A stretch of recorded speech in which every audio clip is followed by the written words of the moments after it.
All right, well, good evening, everyone. I don't know if my camera is working right now. Let me check that. Yes, it works. Okay, thank you. It's strange because usually it pops up for me and it's not popping up for me. So good. Thank you very much. So welcome. This is obviously our Wednesday session after our special Monday session. Seems like we were just together, and that's because we were 2 days ago. For those of you who were able to attend the Monday session, thank you very much. Those of you who were not able to attend, no worries at all. The session was recorded, and if you haven't seen it yet, it is up on our Canvas site. You'll notice the recording is an hour and a half because, as always, the second half of the class we did breakout rooms, and so I typically don't record the breakout rooms, and so that's why it's only an hour and a half long video. But that is available for you to go ahead and watch at your leisure. So Monday, we spent our time talking about classical school of organization theory, and we talked about our good friends Max Weber and Frederick Taylor and Henri Fayol and Mooney and Luther Gulick, and talked about some of the similarities and differences between those different approaches. We talked about the one unifying thing that unifies all those approaches together in the classical school is that all of those classical theorists were really searching for a panacea. They were all searching for that one size fits all approach, that one theory that could be applied to all organizations.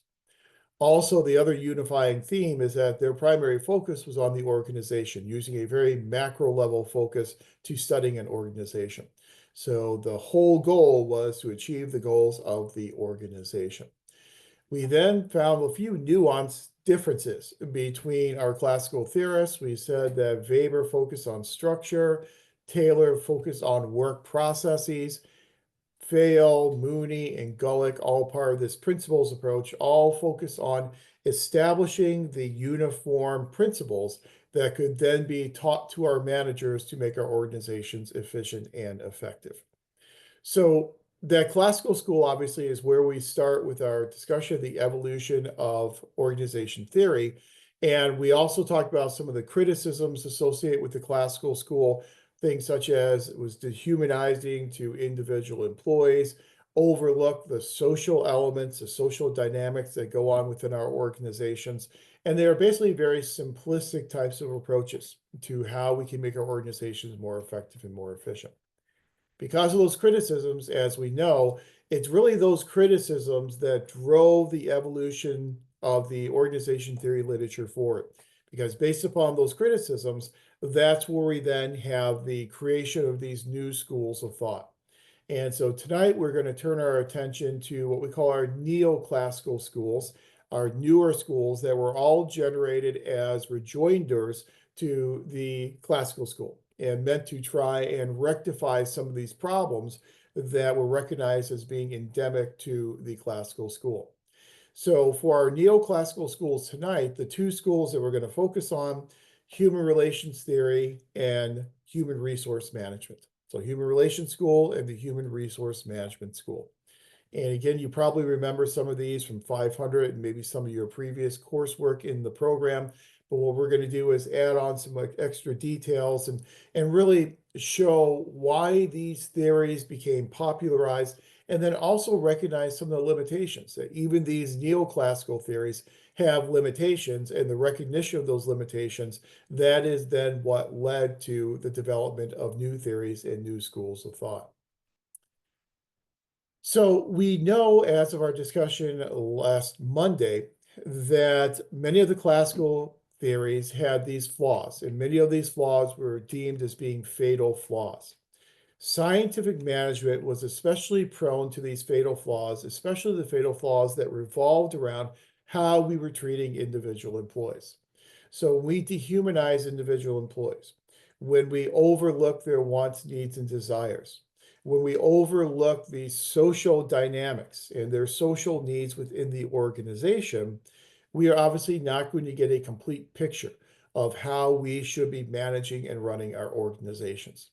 So as a response to these flaws of scientific management, we then had the genesis, if you will, the beginnings of a new school, and that new school eventually became the School of Human Relations Theory. Now, you know from previous class with me that I am a major fan of Mary Parker Follett. And I think I shared with you in 500 why I am such a fan of Mary Parker Follett. She really was very much of a pioneer in organization theory, and she was really developing a lot of these ideas that served as the predicate for human relations theory long before a lot of her male counterparts got around to doing that. So on Monday, we said that the heyday of scientific management as a classical theory really was in the 1920s. And that's when it exploded in the private sector and then started to be adopted across the public sector as well. But also in the 1920s, we had Mary Parker Follett, who was kind of this voice in the wilderness, who was, through her writings and through her research, kind of standing up and telling people scientific management is not what it is cracked up to be. That scientific management has some clear, definitive problems, such as how it dehumanizes individual employees. So Mary Parker Follett, through her writings, she was about the only one in the 1920s who was willing to stand up and take issue with scientific management as it was being adopted across both the private as well as the public sector. And it's that pioneering nature of her research that's the primary reason why I really think that she doesn't get all the credit she should deserve. And I think that all organization theory courses should spend a substantial amount of time on Mary Parker Follett. Unfortunately, many of them do not. I was really pained to see that Shafritz et al. Had removed Mary Parker Follett from the newest version of the Classics of Organization Theory textbook. I think that's a shame. And so that's why I added a couple of readings on our module for this week, just to, again, kind of familiarize yourself with Mary Parker Follett and some of her major theories and some of her major assumptions. So I like Mary Parker Follett because she is very much of a pioneer. I also like Mary Parker Follett a lot because she likens the management of our organizations to a democracy. And she really did argue very strongly for recognizing our organizations as democratic organizations.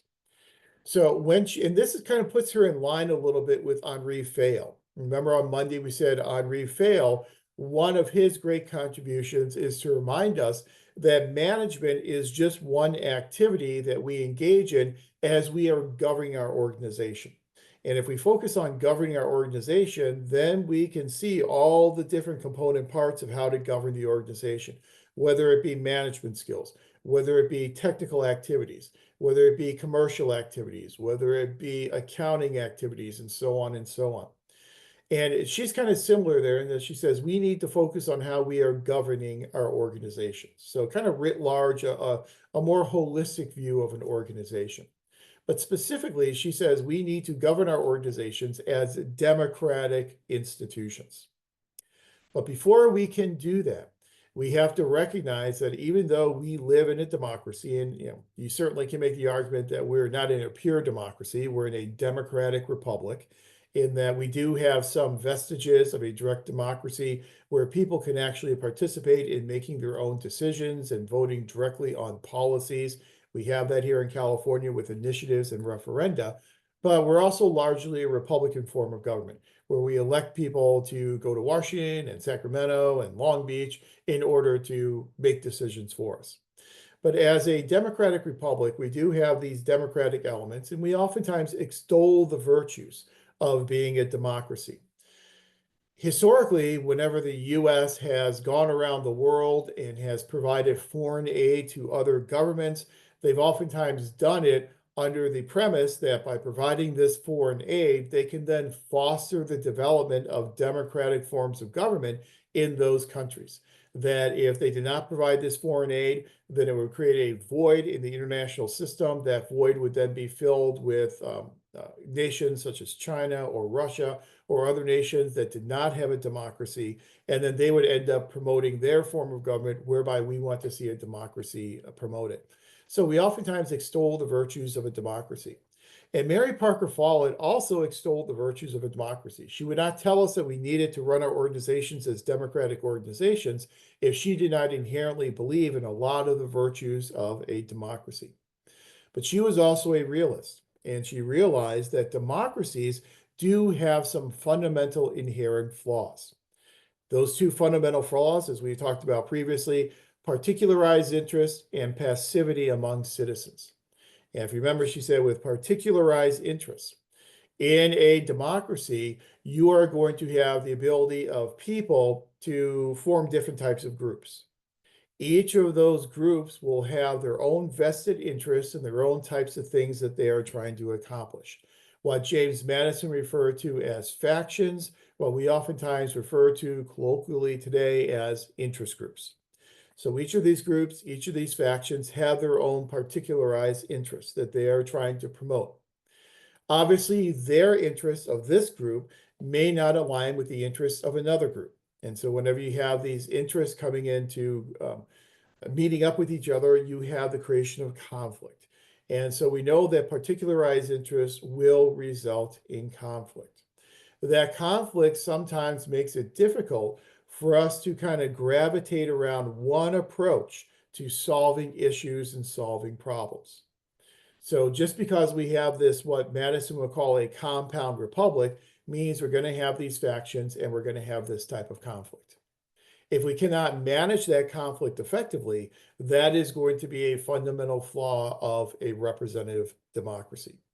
And likewise, if we can't manage conflict effectively, that will be a fundamental flaw of our democratic organizations. And then secondly, passivity of citizens. Now, she didn't really come out and talk a lot about utilitarian theory. But we know from our study of political philosophy, undergrad, that we oftentimes view voters, we view citizens from this utilitarian lens, that they are rational, self-interested actors. Any rational, self-interested actor, their self-interest is going to be to try and promote and expand their benefits while trying to minimize, if not remove and get rid of the cost. So whenever you do this cost-benefit analysis, and you want to get the biggest bang for your buck, so to speak, the way in which you do participate is probably going to be through the form of voting. And voting is a very low cost way to participate where you can actually, hopefully, if you have a lot of what we call external efficacy, you actually feel that you are making a difference. Now, some people don't bother to vote, and we know that. Sometimes voter turnout rates are relatively low. I may have shared with you in a previous class that when I was on the school board, one of the things that we did is to come into compliance with a new state law at the time, which was Senate Bill 415. We had to move our trustee elections from odd year to even year elections. When we were holding our elections odd year, it meant that we were one of the only things on the ballot. It was only local elections, some judicial elections that happened those odd years. So we were getting voter turnout rates for our district in the range of about 4 to 6%. So most people weren't even bothering to vote on the school district elections. Once we moved our elections to even year elections, they then began to fall with congressional midterm elections. Some of the elections would then fall with the presidential election. And so you saw a lot more things on the ballot and you had a lot more high profile offices on the ballot. So those 4 to 6% voter turnout rates then shot up immediately to 40 to 50% voter turnout. But still, even at 40 to 50% voter turnout, we still have a lot of people who don't exercise their right to vote. And we know that people oftentimes don't exercise their right to vote because of low levels of efficacy. Efficacy is the feeling, and there are two parts of efficacy. There are two types of efficacy. Internal efficacy is a feeling that you as an individual can understand the system, that you can understand what is going on, you can understand what is being asked of you in making these decisions at the ballot box. If you believe that you understand politics, you understand the issues, then you're going to have higher levels of internal efficacy. Higher levels of that internal efficacy will mean higher likelihood that you will go out there and vote. And you can see this in individual elections. As you go down the ballot, even though you may have 50% of people turning out to vote in a presidential election, you will have the very large majority of voters who will vote for president. Very large majorities who will vote for a member of Congress because they feel they know more about who's running for president, who's running for Congress, than they might think they know about a position in judgeship. And so once you go down the ballot, you get down to those judgeships, that's when people oftentimes skip those offices. They don't bother to vote on those offices because they don't know who those people are. They don't know their training, their background. And so they have very low levels of internal efficacy when it comes to those types of offices. The other part of efficacy is external efficacy. External efficacy is the feeling that participating makes a difference, that your one vote can make a difference. If you feel your vote can make a difference, you're obviously going to be much more likely to put in the time and the effort to go and actually vote. Now, here in California, we know that everyone now gets a mail-in ballot. So the costs of voting are now so incredibly low here in California that it really makes it a relatively easy thing for people to do. So as a self-interested, rational actor, if you're going to participate in politics, chances are you're going to participate through voting. It's the path of least resistance. Voting is a very passive way of participation as opposed to other ways that you can participate. You could also participate by donating to a candidate. You can participate by door knocking and going out there knocking on doors and putting hangers on the doors for candidates. You can participate by going to town halls. You can participate by even running for office yourself. Those are our much more costly ways to participate. So a democracy usually not really forces, but the inclination is for people to go out there and only vote and not participate in the other more costly ways of participation. It makes citizens very passive. Democratic organizations oftentimes create passive employees as well. So actually participating in the decision-making of the organization can be a resource-intensive process. Now you think about when you're putting together the strategic plan for your organization. One of the primary things you do in strategic planning is identify your stakeholders and then involve those stakeholders in the planning process. When you start to involve your employees, especially at the lower end of your organizational chart, asking them to participate in strategic planning will have opportunity costs. The amount of time that they're spending participating in strategic planning will take their attention away from what they need to do on a daily basis. And it's those tasks they're doing on a daily basis that they end up getting evaluated for, and that they will get their promotions based upon those evaluations, get the retention based upon those evaluations. So it's really those daily tasks that they're more interested in as opposed to participating in something like strategic planning. So we oftentimes have passive citizens at the societal level, and we have passive employees at the organizational level. So particularized interest, passivity among citizens, Follett tells us those are the two fundamental flaws of representative democracy, and they're also two fundamental flaws of a democratic organization. So the question that Follett then broaches is, how do we rectify these flaws with a democratic organization, these flaws with a democratic type of system of governance? Well, the way in which we rectify these flaws is primarily through fostering participation, incentivizing participation, allowing people to know that participating in decision-making in organizations is a safe space, that sharing their ideas, sharing their perspectives will not result in any types of punitive measures, that they are free to try and be innovative and come up with creative ideas. They need to kind of see that there are not going to be a lot of risks associated with participation. As people participate more, they share their ideas more, and there's more potential for conflict. As people share their ideas, or their ideas are different from each other, we may have conflict. So in order to foster participation, Follett says organizations, democratic organizations, need to come up with good ways of managing and dealing with conflict. And she presents us with three different ways of dealing with conflict. The first one is domination. That's the worst way to do it. One party wins, one party loses. The second way is through compromise. One party gives something up, the other party gives something up, and based upon both parties giving a little something up, we can then come to a negotiated agreement. That's better than domination, but the problem with that is that obviously both parties are giving something up. So neither party will be completely satisfied. You can see that in the collective bargaining process and in labor management negotiations. even when we come to an agreement on a collective bargaining agreement between management and the union, typically neither party is 100% satisfied because they've both had to give something up in order to come to that agreement. So it's better than domination, but it's still not the most appropriate way. Most appropriate way is integration. Integration is that we can bring people together. We can have people in a safe space share their ideas and share their opinions. As people share their opinions, you then have this interpenetration of ideas. And so maybe I've never thought of it this way, but now that you have presented this approach to me, now this will interpenetrate into the way in which I think. And so what we can then do is through this interpenetration of ideas, we can integrate all these different perspectives together and use them to basically come up with a synthesis. And that synthesis will then be a resolution to the problem that all parties can agree to.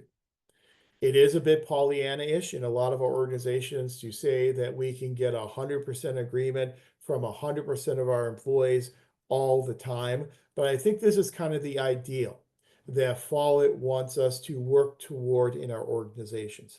Kind of similar to how we are always trying to perfect a democratic republic. We're always trying to work toward an ideal, recognizing that we're probably never going to get there fully, but at least the process of working toward it will improve our democratic form of governance. Working toward this will obviously improve our democratic organizations. So this is what Theodore Lowy would refer to in political science as the marketplace of ideas. So we can make our organizations a marketplace of ideas where everyone's idea is valued, everyone is encouraged to participate, and we foster that type of participation. We can foster that type of participation by viewing power a little differently than we certainly viewed it in the classical school. Now, in 500, we talked about power, and we said and we're not going to go through the Gaventa, the Gaventa approach that I talked to you about in 500, but just our basic definition of power is the ability to utilize resources to influence someone or something to do something they otherwise would not do. So if you are influencing someone to take an action or make a decision they otherwise wouldn't do, that's usually how we define the term power. In the classical school, the relationship between leaders and employees is very much of a power over type of relationship. We said the mechanisms for control and coordination under the classical authors, that was very much a direct supervision, very much a legal compliance type of motivation, very much top-down power over. Follett did not appreciate the power over approach. She was much more a fan of the power with approach. And by power with, what she means is that power is a resource not to be used or given, but rather it's a resource to be developed among your employees. So by participating, communicating with your employees, you can help your employees kind of develop their own repository of resources. And that is what you refer to as the power with. So we're not exercising power over people. We are working with people to develop power as individual employees. So power is a resource to be developed. It's not a resource to be given or to be lorded over employees. So she says, to accomplish this ideal of a democratic organization, what do we need to do? Well, she developed her own principles, much in line with Fayol and Mooney and Gulick. She also had her own principles. Her principles were, number one, to foster coordination through integration between departments and individuals. So we need to coordinate how our departments and individuals are interacting with each other, coordinate how individuals are interacting with other individuals. We need to coordinate this integration process. The second principle is what she called early contact. Early contact means that we need to develop a communication system, both a vertical as well as horizontal communication system, as early as we possibly can.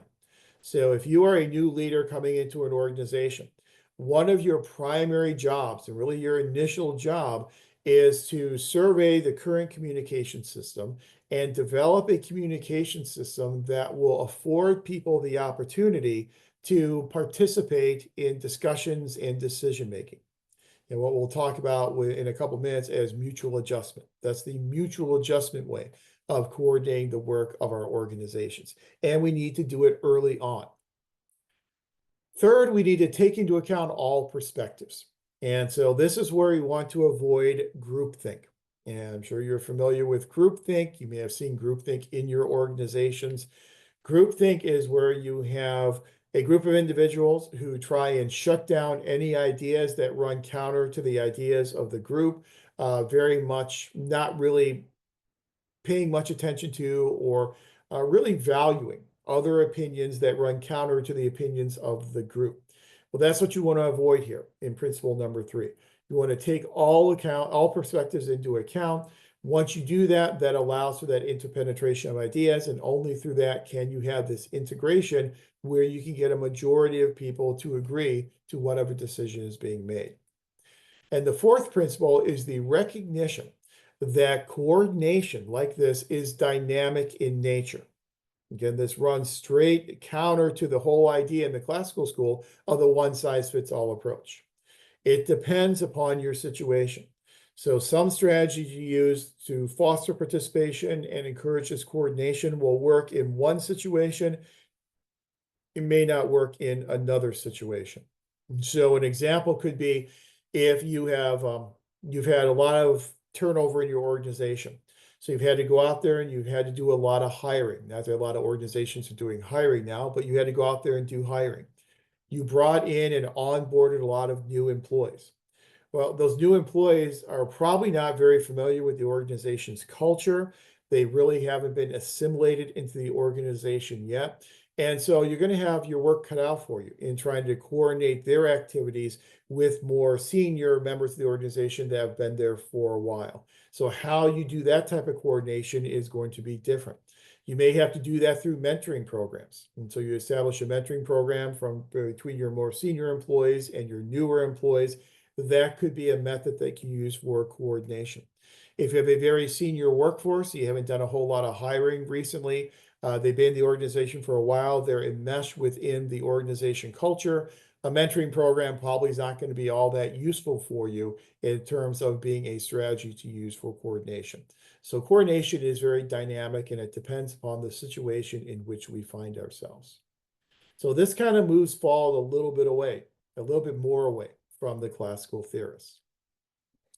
So a lot of people will consider Mary Parker Follett not to be a human relations theorist, but rather to be a pre-human relations theorist. And I actually think that Tompkins refers to her in a chapter as a pre-human relations theorist. The reason why she's a pre-human relations theorist, according to Tompkins, is because of chronology. When she was doing her writing in the 1920s, she was a good couple of decades ahead of her future colleagues in the human relations school. Her future colleagues, the Mayos and the Roethlisbergers of the world, they probably didn't take Mary Parker Follett into account when they were developing their theories. They developed some similar theories of Mary Parker Follett kind of independently of her, but she did it well before they did. And so chronologically, she is kind of a pre-human relations theorist. In this class, I like to group her in with the human relations school, because she really does give us a nice segue between the classical school and then more recent human relations theorists. So there's a lot more we could say about Mary Parker Follett. We could do an entire evening on Mary Parker Follett. We just simply don't have the time to do that in this course, but she's a very important theorist for getting us a little bit away from the classical school and moving us more fully into a more human relations type of an approach. She, again, favored different ways of measuring organizational effectiveness than what the classical theorists told us. Now, granted, she very much looked inside the organization. And so I would say in terms of organizational effectiveness, one model she favors is the internal process model, because she's very interested in how we are interacting with the processes going on within the organization. Now here, she's also, a second model is different than what we saw in the classical school. She's obviously entrenched well within the human relations model of organizational effectiveness. So we're going to define effectiveness of the organization as things like satisfaction of our human resources, satisfaction of our personnel, the cohesion among our personnel, the morale levels among our personnel. That's how we can define the effectiveness of the organization. Those are indicators of effectiveness that obviously the classical theorists really didn't pay much attention to at all. So she favors internal process, human relations model, and then she also favors the rational goal model. Now, this is where she is somewhat akin to the classical theorists. Her goal, her ultimate goal, through all this participation in creating democratic organizations and dealing with conflict effectively, the ultimate goal of all this is not necessarily human resource development as much as it is accomplishing the goals of the organization. So at the end of the day, the ultimate goal with Mary Parker Follett is still a macro level goal of how can this make our organizations more effective and more efficient. So that's something that she shares. So with the classical theorist, she shares the focus on internal process and rational goal model. Where she parts company is with her focus on the human relations model of determining the effectiveness of an organization. Mechanisms for coordination control. This is where she is a stark departure from the classical theorists.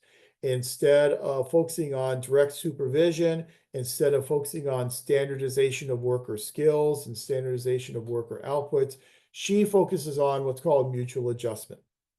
Mutual adjustment is allowing employees to participate in their own self-determination, allowing them to participate in their own self-governance. This she does obviously through this communication system, through this power with type of an approach. So that is a clear departure from what we saw with the classical school. And it's helpful to us because, again, it moves us a little bit away from the classical school and moves us more toward the school of human relations theory. Then in terms of her motivational strategies, considerate leadership, paying attention to employees, talking with employees, understanding the wants, needs, and desires of those employees. That's what we consider to be considerate leadership. So you're not just viewing them as boorish beasts and cogs in the machinery of the organization. Group acceptance, recognizing that people have social needs and they have the need to feel that they belong to something, like Abraham Maslow would talk about decades later. They had the need to belong to something. They have the need to feel to belong to a group. And so accepting that, accepting the idea of the importance of groups within the organization, that is something that can certainly motivate our employees. People are motivated by belonging to something and being part of a group. And then job identification. And this is another one that we're going to talk more about with human resource management theory and McGregor and Ardress. Job identification theory says that if people identify with their jobs, if they are allowed to participate in the creation of their jobs, the identification of the tasks that they want to do on a daily basis, that's going to motivate your employees to be more productive and to work harder. But again, to what end? To what end is we are motivating people to be more productive and for people to work harder so they can better contribute to the goals of the organization. So even though we're taking a more micro level approach to studying our organizations, the ultimate goal of our micro level approach is still going to be macro level in nature. How can these individual employees help our organizations achieve their goals, being effective and being efficient? So that's Mary Parker Follett. Again, a great segue from the classical school into the School of Human Relations. Now, as we fast forward a decade or two, we really start to move into the School of Human Relations theory. And when we get into the School of Human Relations theory, one of the most prominent authors is obviously Elton Mayo. And Elton Mayo was very well known for his theories of social disorganization and human irrationality. What Mayo argued that a lot of the problems that we were seeing going on in organizations, especially organizations that use this log-linked type of technology, this very much factory type of setting, we again saw a lot of this social unrest. We saw a lot of this dissatisfaction and conflict going on in these organizations, a lot of what Frederick Taylor talked about when he developed his theory of scientific management.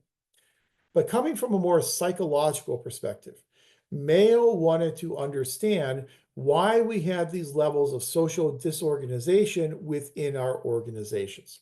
So he was very much studying organizations from the perspective of here are dysfunctions, here are problems in the organization. So, what theories can we develop to help us mitigate those problems? The primary problem of disorganization and conflict. He said this disorganization and this conflict within our organizations coming from a couple of different factors. One reason why we have it is because of human irrationality. So these organizations are populated with human beings. We know that human beings have a tendency, even though we like to think of them from a utilitarian perspective as rational, self-interested actors, we know that sometimes human subjects can really lack rationality. There's an inherent irrationality sometimes to the way in which people think and then the way in which they behave and act. So he said if we could find out why there was this irrationality going on among the employees in the organization, we could learn how to eliminate that irrationality, which would then give us a better organized type of institution. He said this human irrationality could be traced back to the Industrial Revolution. And he said what was going on in the 1920s and the 1930s and the 1940s is you had these pronounced migration patterns where you had people who were migrating from agrarian regions, from very rural regions, to metropolitan regions where there was a lot of industry that was booming. You're thinking about that time period, you're thinking about the Great Depression. And if you're in the 1930s, and there will be up to the lead up to World War II, you had a lot of people losing their farms. And they were losing their farms because the economy was in the doldrums. And so once they were losing their farms, they weren't able to support themselves. So you had people in southern states, Kentucky and Tennessee and West Virginia, as they were losing their farms, they were looking to go somewhere to make some money. And the places they would go to make money would be places like Chicago and Detroit and Cleveland and New York. And so you started to see this migration pattern moving from these rural areas into these northern areas. Well, a lot of these people move north for jobs at a very young age. So they were moving north when they were 14, 15, 16 years old. Because at that time, if you were 14 or 15 or 16, you could easily get yourself a job in a steel mill, working in Pittsburgh or working in Cleveland. From my family background, that's how my family actually moved from Eastern Kentucky and Eastern Tennessee to Cleveland, Ohio. And it was in pursuit of those types of jobs. And they moved at a very young age. But when you have people who are moving out of the nuclear household at a very young age, they are still teenagers. And according to Mayo, from a psychological perspective, as teenagers at that young age, they have still not really reconciled a lot of their conflict and disagreements with their parents and with their nuclear family. And so they're moving out on their own, moving to a different state, getting a job in these factories before they have really gotten to the level of emotional maturity that they really need to be doing these types of jobs. And so it's that migration pattern that really is resulting in a lot of this human irrationality that was causing the problems in our organizations. Secondly, he said the actual structure of the organization itself can also promote conflict and irrationality. The factory system itself can really promote this type of irrationality. When you have this log-linked technology and you have this factory type of an approach, an assembly line type of an approach, people really don't interact with other people all that often. So that when they do interact with them, they don't have experience, they don't have the emotional maturity to interact in a productive manner. They get very isolated, they feel very alone. Oftentimes, they've left their family back on the farm and they're there by themselves. That then contributes to irrationality and contributes to conflict. So Mayo identified that is the problem we're seeing in our organizations. And he wanted to then develop theories that would help us deal with those problems. So we know Elton Mayo, coming from the psychological background, was very well rooted in social and behavioral sciences. And social and behavioral scientists like to do a lot of their experiments with human subjects. And so Mayo and his colleagues were very well known for a variety of experiments that they did the relay assembly test room, the ones dealing with juries. The one that we focus on here in organization theory will be the illumination studies. And in Hawthorne's illumination studies, which we've talked about in a previous class, you're familiar with, what Hawthorne and his co-authors did is they went into the Hawthorne electrical plant. When they went into the Hawthorne electrical plant, they wanted to find out what types of causal factors contribute to worker productivity. So how can we make workers more productive? Now, that allowed him to develop a series of different hypotheses. The simplest hypothesis was if we can focus on a change in a physical stimulus, what impact will the change in that physical stimulus have on the behavior and the productivity of an employee? So everyone remember the Hawthorne experiments and what was the first thing they looked at in terms of what physical stimulus they used to try and predict worker productivity? Anybody remember that? Was it time spent with other people, or maybe it was a different one?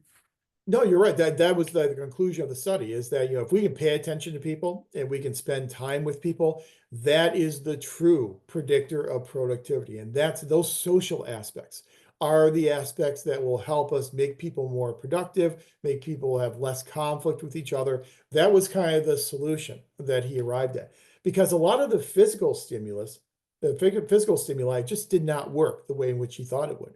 Really simple physical stimulus would be changing the lighting level. So if you change the lighting level, if you turn the lights up, people will become more productive because they'll be able to see what they're doing better. So that will be a contributor to productivity. Turn the lighting levels up, people become more productive. So that hypothesis is confirmed. Again, no great shakes, kind of commonsensical.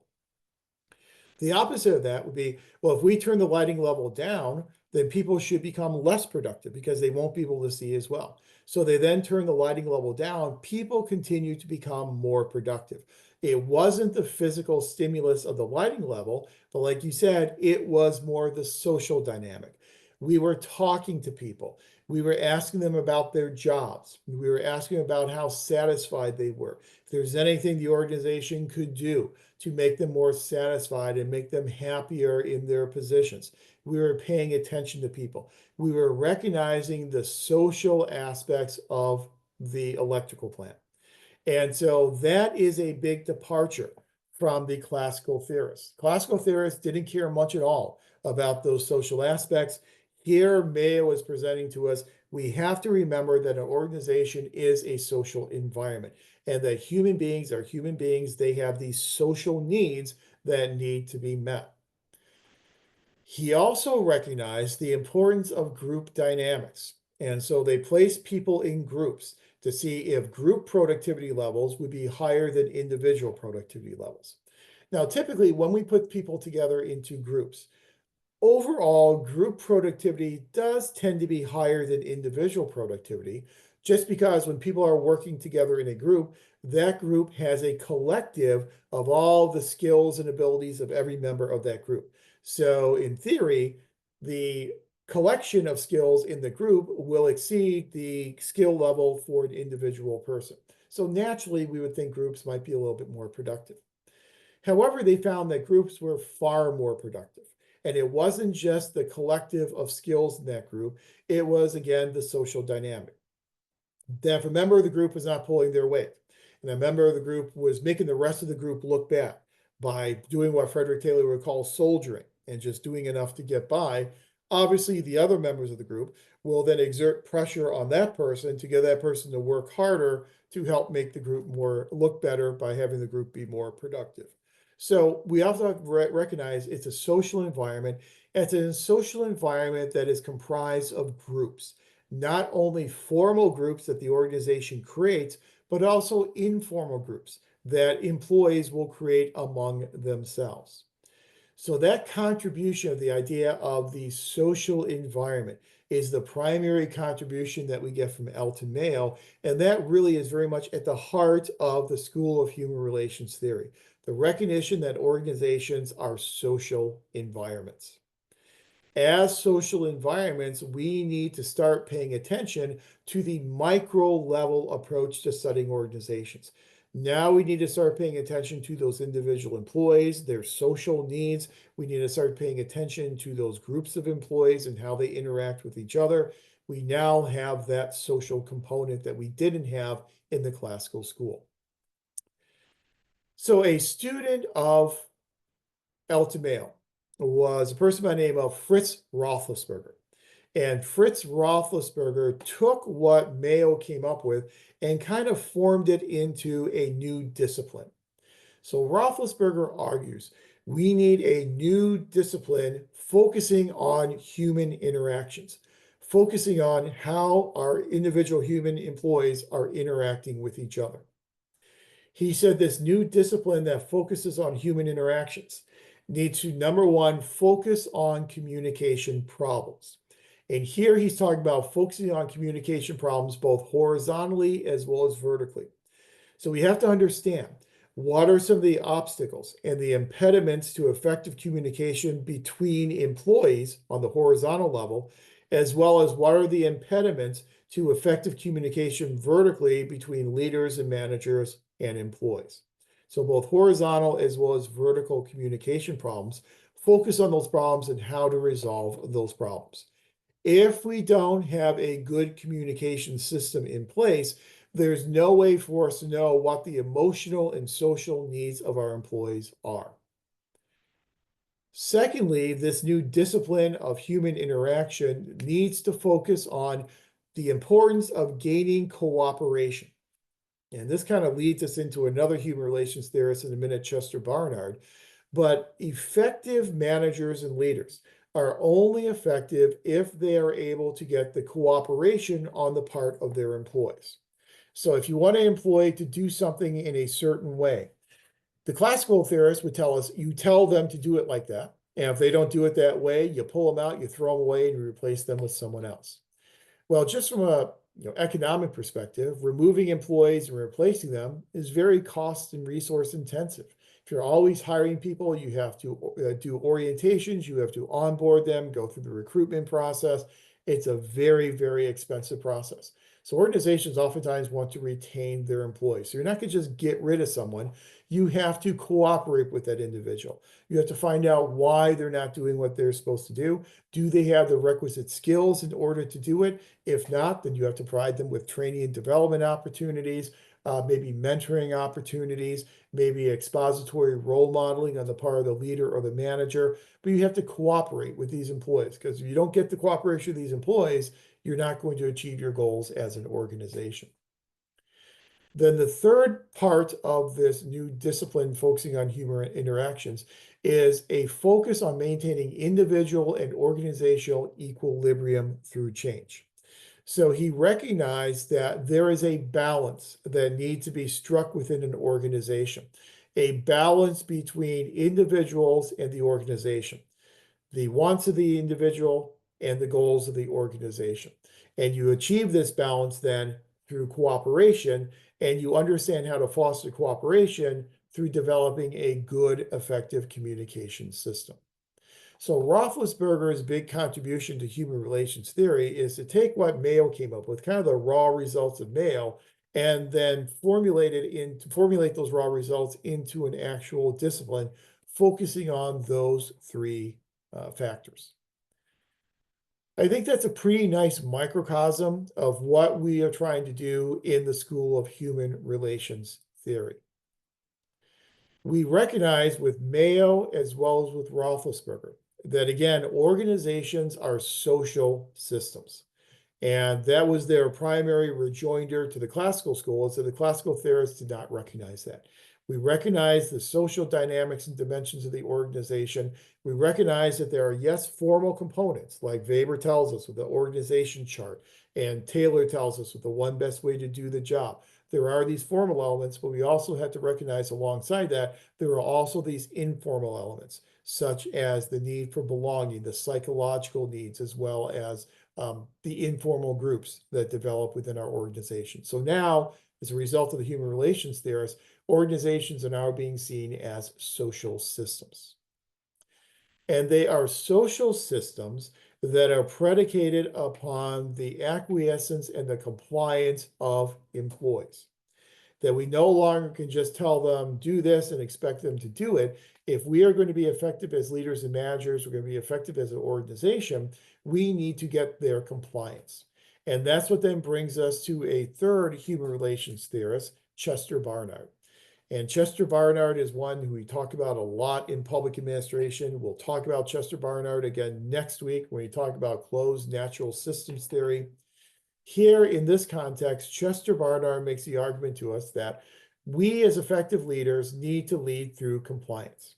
So we need to get the acquiescence of our employees. So how do we get that acquiescence?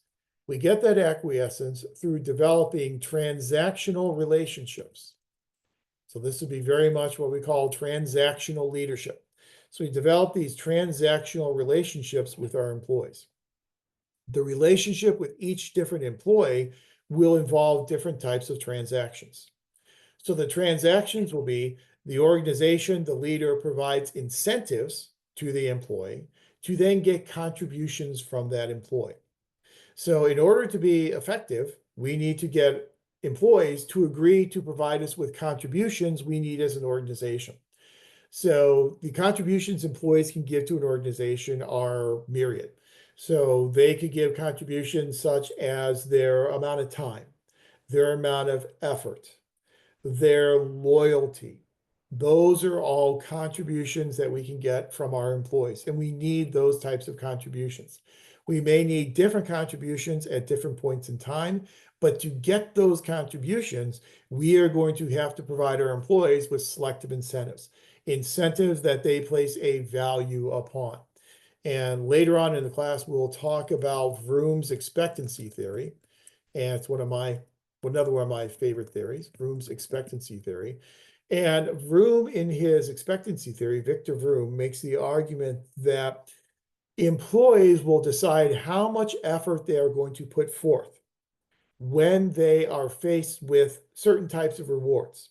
And they will place a value, or what Vroom refers to as a valence level, on those rewards. So some rewards, some incentives, an employee may place a very high value on. Other incentives, other rewards, they may not. And so maybe one employee will place a very high value on being considered Employee of the Week. So every week we're going to print out a certificate for the Employee of the Week. Someone may really place a great deal of value on that. So that's a selective incentive that would motivate someone to provide the contributions necessary for the organization. On the other hand, someone else may not care one bit about Employee of the Week. Maybe that person will favor more flexibility. And so they will be motivated by being provided more flexibility, that they have more flexibility in terms of the schedule in which they work, or they have more flexibility in terms of the types of jobs and tasks they're doing on a daily basis. So we have to understand who our employees are, what they value, and then provide them with the right set of incentives in order to extract the contributions we need to make the organization effective. Now, we didn't care a whole lot about the selective incentives in the classical school, with the exception primarily of Frederick Taylor and pay for performance. Other than that, we weren't really all that interested. We also weren't that interested in differentiating between our employees and their wants, needs, and desires in the classical school. Here, we need to know our individual employees and what they value. That means, again, we have to have a good communication system. Much like what Mary Parker Follett told us, much like what Fritz Roethlisberger told us, we have to establish that good communication system. So we have to understand our employees are all different from each other. They're unique human beings. As unique human beings, every employee is not only going to have a different set of things that will incentivize them to work harder, they also may have a different set of values and norms and ethical standards. So we have to understand what the values and norms and ethical standards of our individual employees are. This is what it refers to as the zones of indifference. Barnard makes the argument that every employee will have a different zone of indifference. Every employee will have that will have those types of things that they will not do because those things will violate their values and their ethical principles. If we ask someone to take an action, and we want to get their compliance and acquiescence to take an action, but asking them to do that violates their ethical principles, we're going to get pushback and they're not going to do it. What we have done is we have violated their zone of indifference. So every individual employee has their own unique zone of indifference. The zone of indifference is where you can get the compliance of the employee because you are not violating their values or their ethical standards. So the goal of a leader is to work within each employee's zone of indifference. So that's important that we are, again, recognizing every employee is different. We have to understand each one of our individual employees, their wants, needs, and desires, and their different zones of indifference. So when we start taking all of this together, so we'll take Mary Parker Follett, we'll add in Elton Mayo, we'll add in Fritz Roethlisberger, we'll add in Chester Barnard, we end up getting the School of Human Relations Theory. Now, from a chronological perspective, we had Mary Parker Follett writing primarily in the early 1900s to 19-teens into the 1930s. We have Elton Mayo from the 1930s into the 1940s, along with Fritz Roethlisberger. We have Chester Barnard about that same period of time going into the 1950s. And so essentially from about the 1920s through the 1950s up to the early 1960s, that's kind of the chronological period that was the heyday for the School of Human Relations Theory. So human relations theory is several decades old. So we have to ask the question, so what? So how does it apply in our modern day organizations? When you look at your organization, I'm sure you can see some vestiges of human relations theory. Things such as training and development programs. Every organization will have training and development programs. Those training and development programs are also predicated upon these theories in human relations. We have to help people develop their skills. We have to help people learn how to communicate better. We have to help people deal with some of this irrationality, as Elton Mayo would say. We have these training programs that we rely upon. We also have a lot of counseling programs in modern day organizations. We have EAPs, employee assistance programs. And I would pretty much guarantee your organization, if it's a somewhat large and it's a government organization, there's probably some type of an EAP that exists in your organization. Those EAPs would not be there if not for the School of Human Relations Theory. So just like the classical school has a lot of artifacts that we can see in the modern organization, human relations theory, even though it's several decades old, also manifests itself pretty prominently in our modern day organizations as well. So as we always do, let's take the School of Human Relations Theory and go back to our three bases for comparison. So let's go and take a look at human relations theorists. And again, we're combining all of Mayo together with Roethlisberger, together with Barnard, and we're going to combine them together and see what types of similarities they share in terms of their models of organizational effectiveness. But for those human relations theorists, it's primarily the model of human relations. Clearly, obviously, that's commonsensical, because they are interested in developing these communication systems, developing cohesion and morale among individual employees. So it's very much of a human relations type of an approach. I part company a little bit with Tompkins here in that I would also shade in the cell for rational goal. And the reason why I would also list rational goal as a model of effectiveness is that they were doing all these things in terms of paying attention to employees, looking at developing these communication systems for the purpose, again, of a more macro level approach. What can this do for encouraging our employees to work harder and be more productive? And to what end? To the end of making our organizations more effective and more efficient. So there is still kind of that rational goal at the macro level that this is all being done for the purpose of making our organizations more effective and more efficient, achieving those macro level organizational goals.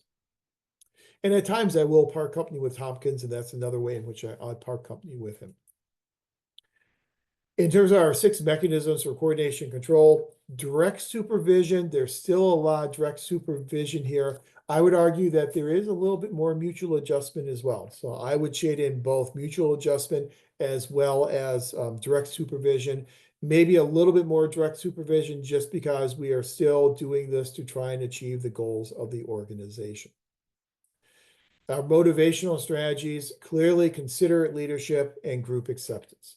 So considerate leadership, we're paying attention to people, we're talking to people, we're trying to understand where they're coming from, we're trying to understand their psychological needs. And group acceptance, recognizing that people do have this desire to work together in groups, and we have to recognize those groups within our organization, as Mayo and Roethlisberger tell us. So we take all that together, and that is then our human relations school of organization theory. Now, are there improvements in the human relations school as compared to the classical school? Absolutely. We're no longer calling people boorish beasts. We're no longer dealing with them as cogs in the machinery. However, we also have to recognize that we are also doing all this for a reason, and that reason is not necessarily for the benefit of our individual employees. If our individual employees benefit from what we are doing, that's all the better. But the ultimate goal is still the goal of the organization. So it's still a macro level goal using a micro level approach.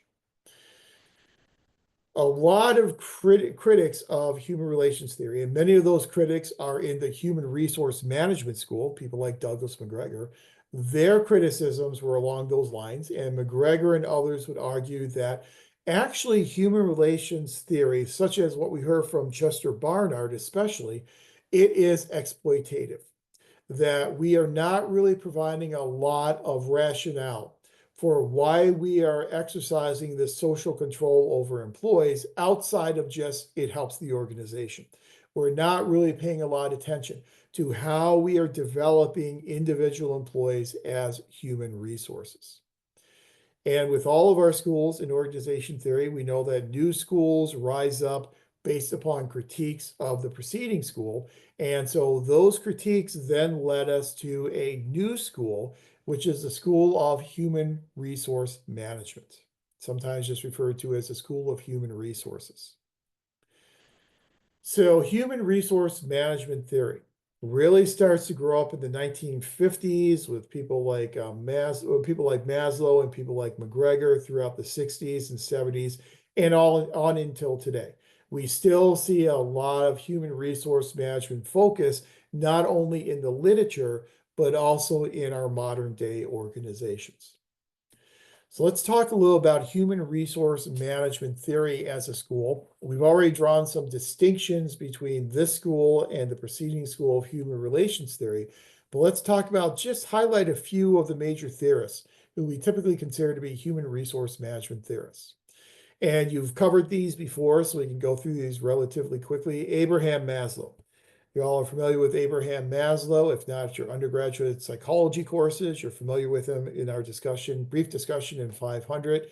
You know that Maslow approaches this whole idea through a psychological perspective, recognizing that individual employees are not only social creatures, but they also have psychological needs as well. So the Maslow hierarchy of needs, the basic one that you've seen before is on the screen. You have 5 different levels of needs in the hierarchy of needs. Physiological needs, food, water, warmth, rest. Safety needs, the need to feel safe and secure from harm. Third need, the need for belongingness and love, to be in relationships, to have friends and family. Esteem needs, the need to be held in high esteem and prestige by your colleagues and those you come into contact with.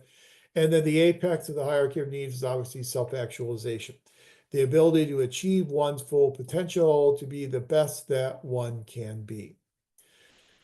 Those 5 needs tend to be shared by all human beings, according to Maslow. Now, the difference is each individual may have a different ordering of their needs. Some people, physiological needs will be the first need that they have to fill. For others, it will be a safety need. For some, your belongingness and esteem needs are going to be inverted. So not everyone has the same order, even though they share these same psychological needs or these same social needs. So the needs at the bottom, your bottom four levels of needs, those are referred to as deficiency needs. So your bottom two levels of physiological needs and safety needs, those are your basic needs. They are considered deficiency needs. That you will be motivated by trying to rectify a deficiency in these needs. So if you don't have enough food, you're hungry, you're going to be motivated to go out there and get food. If you don't have water, you're going to be motivated to go out there and get water. If you don't have shelter, you're going to be motivated by going out there and getting shelter. However, once those deficiencies have been met, then that no longer serves as a motivator. Then once those needs are met, then the person is going to move on to another level of psychological needs. So physiological and safety needs are considered basic needs. They are both motivators from the perspective of having a deficiency. Then your next two levels are psychological needs, the need for belongingness and love, the need for esteem and prestige. Now, these again tend to be deficiency types of needs, in that people are motivated by having a deficiency in these types of needs. That the apex of the pyramid, you have self-actualization. This is a self-fulfillment need.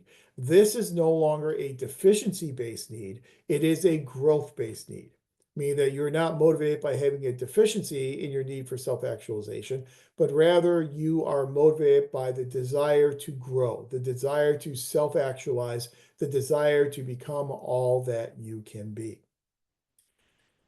So the importance here is, again, we have to know our employees. We have to understand our employees in order to know what needs they have deficiencies in, and then to understand how they quantify empirically self-actualization and help them then grow and help them then move toward achieving this self-actualization. People will never completely achieve self-actualization. They will always be progressing toward it. So it would always be an ongoing growth process. But once people get to that level, they are going to be motivated by the need to grow. So these are the employees who are going to be motivated by the opportunity to learn new skills, the opportunity to develop new abilities, because that will lead to them trying to achieve their self-actualization. Now, that is the classic hierarchy of needs that Maslow presents to us, that he really kind of adhered to for most of his career.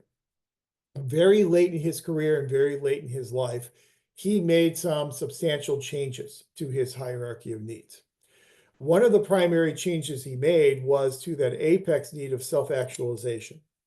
So he changed self-actualization from looking at achieving one's full potential to more another aspect of growth. So it's not just growing as an individual, but it's growing by giving back.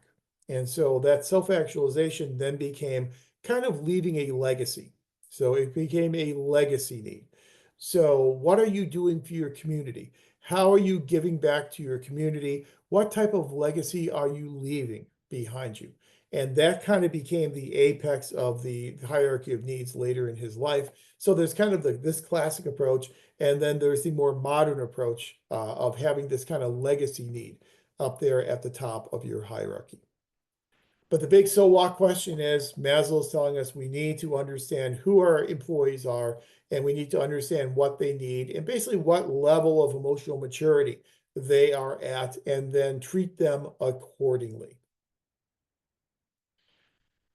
Douglas McGregor, who you're also familiar with, was a very much of a believer in Maslow and his hierarchy of needs. We know that Douglas McGregor wrote this very famous work called The Human Side of the Enterprise. And he presents to us his two different theories of human nature, Theory X and Theory Y. Theory X is that very negative view of human nature where people are lazy, people are not very hard workers, people are not very intelligent, they are not very creative, kind of liking to borscht beasts. under scientific management and Frederick Taylor. So it's a very pejorative view of human nature. And then the opposite of that is obviously theory Y. Theory Y employees are creative, they are motivated, they enjoy work, they are intelligent, they assume and aspire to responsibility, all the good aspects of human nature, whereas theory X is all the negative aspects of human nature. The important part of Douglas McGregor is that he makes the argument that the majority of employees in organizations tend to be theory Y types of employees. There's only a minority of employees who are theory X. So we do have some clunkers in the organization, but for the most part, they're theory Y employees. Problem, as we have talked about in a previous class, is that these theory Y employees are shoehorned into a theory X type of organization. So the vast majority of organizations exhibit a lot of classical components. Those classical elements do not mesh very well with a theory Y employee. If you have a theory Y employee, they are going to aspire to higher levels of accountability and responsibility. Most classical organization structures do not afford them that opportunity. There may be opportunity for a promotion, but there's not a whole lot of opportunity for those employees to develop their skills, to engage in professional training and professional development. In a purely classic Weberian ideal bureaucracy, you hire someone to do a certain type of job. They are placed in that position in the organization chart. They do that job on a daily basis. They retire 30 to 40 years later, and that's their career. So a classical type of theory X organization doesn't work really well with the theory Y employee. When you shoehorn a theory Y employee into a theory X organization, you are going to have very negative impacts upon their productivity and their motivational levels. They're going to feel trapped. It's kind of like what Anthony Downs tells us with his bureau ideologies, that if you have a young, very ambitious employee, what he calls a climber, if you do not give that climber opportunities to develop their skills and develop as resources, they're going to become disenchanted with the organization. They're going to end up hating the organization, and they're going to end up jumping to another organization, and you're going to end up losing those people. If you have conservers, people who've been in the organization longer, they tend to be a little bit more theory X in that they like where they are, they're comfortable where they are, they're not really going to be motivated by those kind of more self-actualization types of motivators. So what you need to do, according to Douglas McGregor, is you need to take a classical theory X organization and you have to modify it to make it more theory Y in nature. And one of the primary ways that you do that is through the practice of job enrichment. So with job enrichment, what you do is you allow people to participate in changing their job descriptions so that they have more of an ability to determine what types of skills they want to develop, what types of tasks and duties they want to do. You enrich their job. You don't just enlarge it. You don't just give them more responsibilities, because that will obviously not be a good motivator, but you want to help them develop their skills through identifying what types of things they want to do. So you ask them, where do you want to be in 5 years from now? They tell you where they want to be 5 years from now. Well, what types of skills are you going to need to be successful at being there in 5 years? Do you need to develop more of your supervisory skills? Do you need to develop budget management skills? Do you need to develop more of your human resource capabilities? And then once you identify what they need, then you start incorporating those opportunities into their professional development plan, as well as into the job that they are doing.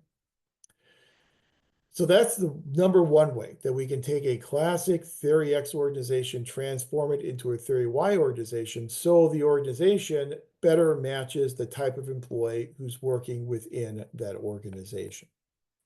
So here we see a fundamental change from what we saw in the classical school and even to a degree in the human relations school. Here we are looking at the development of a human resource, the development of someone as a human resource, as being good in and of itself. That even if you help this person develop their skills and to develop as a human resource, and that person then takes those skills and they move to a different organization, there is still value in helping that person develop as a human resource, irrespective of whether that person stays and contributes those skills to the current organization. So it becomes not only what is in the best interest of the organization, but also what is in the best interest of the individual employee.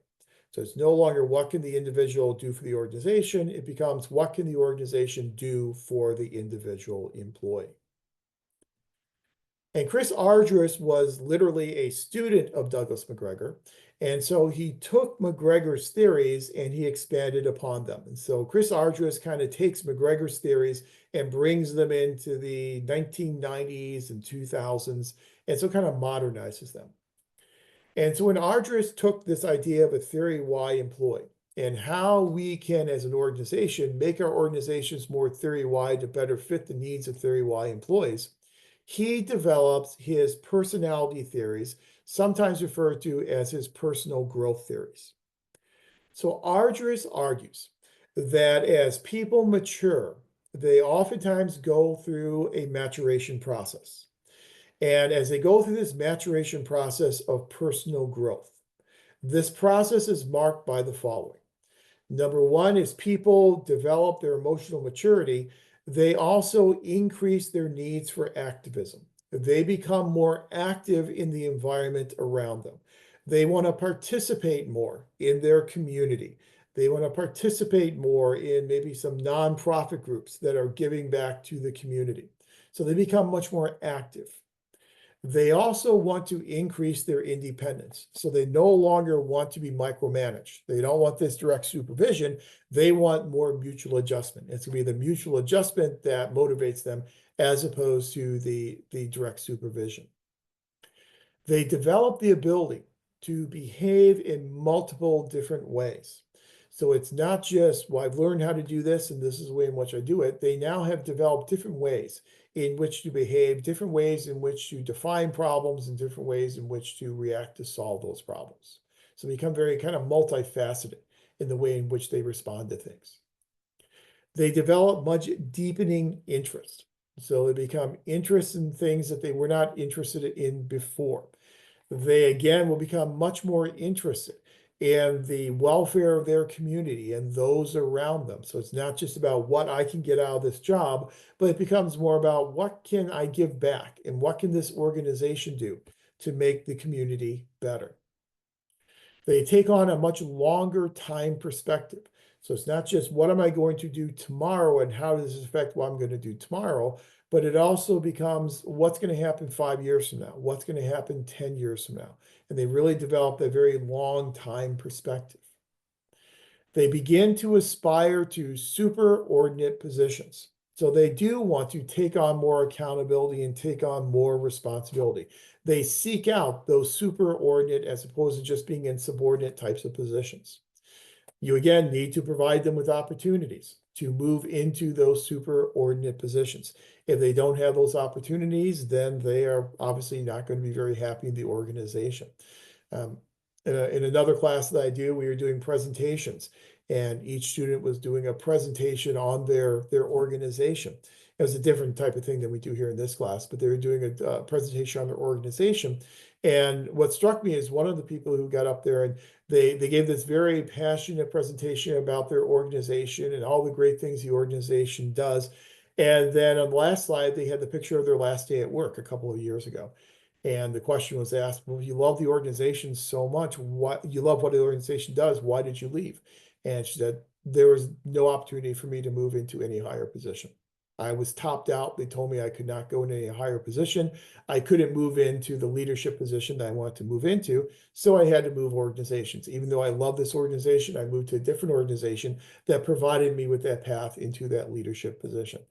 That's an example of how we have to make sure that we provide those opportunities for people as they develop through their personal growth process, these needs to aspire to those superordinate positions. They develop more of a sense of self-awareness. This is all in line with that development of emotional maturity. They understand themselves better. They become more comfortable in their own skin. They understand their strengths and their limitations, and they become more realistic about those strengths and those limitations. So Argyris basically tells us people go through this personal growth trajectory. And as they go through this personal growth trajectory, their personality changes. And it changes in all the ways that we discuss here in each one of these bullet points. Well, so what? The so what is much like McGregor told us, classic Theory X organizations inhibit this personal growth process. And when you inhibit the personal growth process of your employees, you're not going to have employees who develop as human resources. So to help them develop as human resources, you have to become more of a Theory Y as opposed to Theory X organization. And again, that's done primarily through things like job enrichment, the involvement in decision-making, providing more opportunities for self-governance. What Mary Parker Follett would have told us 70 years before this, which is allowing people the opportunity to participate. And by allowing them to participate, allowing them to self-govern in a very democratic type of approach, that's how we can transform our organizations from Theory X to Theory Y. So human resource management as a school of thought, again, builds on some of the flaws associated with the human relations school. It's not just all about the organization's goals, but now it also becomes about helping people achieve their own individual goals as human beings.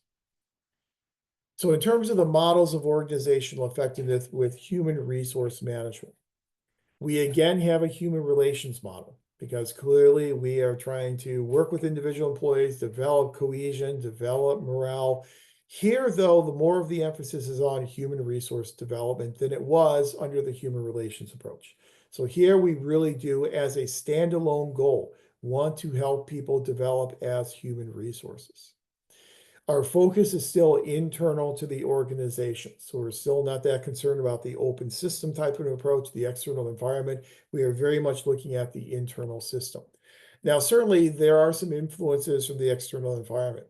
So if you are not meeting these needs, these psychological needs, and these personal growth needs on the part of your employees, if they think about leaving the organization, the more opportunities they have outside the organization, obviously that will be the external environment. But even if they do leave, remember, it's okay in human resource management theory, as long as you are helping them develop as human resources.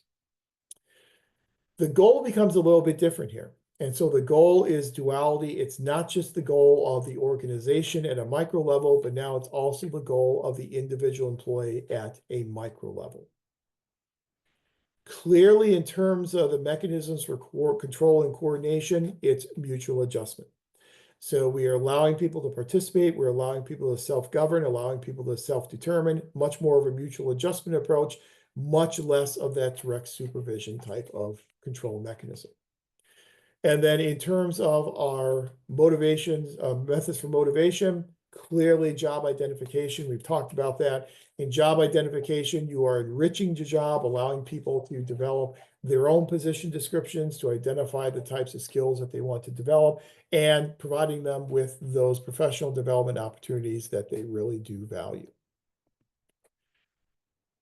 So those two major schools, the School of Human Relations Theory and the School of Human Resource Management Theory, those are our first two schools of the neoclassical type of approach.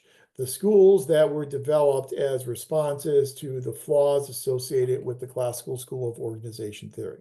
And then chronologically, if we back it up to Mary Parker Follett, we're going all the way back to the 19-teens and the 1920s, running up through Chris Argyris, who is certainly a much more modern day theorist.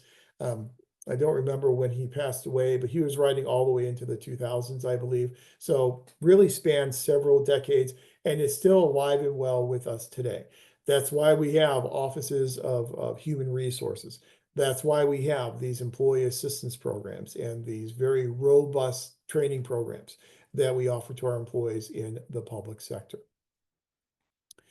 So that's kind of a recap of the development of the beginning of the neoclassical schools of organization theory. Again, putting a few more details on what we covered about a year ago and kind of serving as a refresher for what we covered a year ago. These are the types of theories, and these are the types of theorists that when you get to 697, you are going to be dealing with in 697. So when you get your organization theory case in 697, what you're going to do is in response to that case, you're going to have to hearken back to some of these theorists and talk about how some of these theorists really inform the answer that you are providing in your case study analysis. And so it's important that you have this kind of thorough understanding of at least these major theorists. Certainly, we could offer a discussion of a lot of other theorists who are considered human relations and human resource management theorists, but we really try and hit the highlights so that you have the theorists that you need in order to do a good job on that 697 organization theory case study. So let me pause at this point because I've been talking for about an hour and a half now, and I think that's probably enough for me to talk for now. So do you have any questions, any comments, any observations on Human Relations School or the School of Human Resource Management?